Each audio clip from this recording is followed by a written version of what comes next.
গতকাল সারাদিনটা জ্বর গায়ে ব্যথা নিয়ে কাটিয়েছি। আজকে একটু বেটার ফিল করছি, তাই ঘরে আগে একটু ধুনো দিয়ে নিলাম।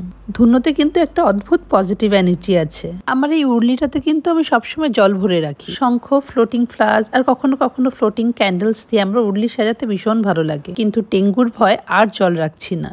প্রতি বছরের মতন এই বছরেও ডেঙ্গু আর ভাইরাল ফিভার একসঙ্গে এত ছড়িয়েছে যে ডাক্তারের কাছে গেলেই প্রথমেই ব্লাড টেস্ট করতে বলছে। আজকে জ্বর না কমলে আমিও হয়তো ব্লাড টেস্টই করাতাম। শরীর খারাপ হলেই একটু ডিপ্রেসড লাগে, তাই আজকে অনেকদিন পরে টেরেসে উঠলাম।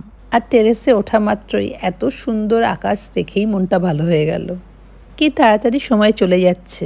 লাস্ট টাইম যখন টেরেস থেকে আম গাছগুলো ছবি তুলেছিলাম তখন ভর্তি আম ছিল, আর এখন সিজন শেষ। প্রচণ্ড অরুচি হয়েছে বলে সুব্রত আর জয়কে আজকে টেনে নিয়ে গেলাম পাশেই একটা চাইনিজ রেস্টুরেন্টে। ফ্যান্সি রেস্টুরেন্টও না, ফ্যান্সি মেনুও না, পাতি চিলি চিকেন ফ্রাইড রাইস আর নুডলস।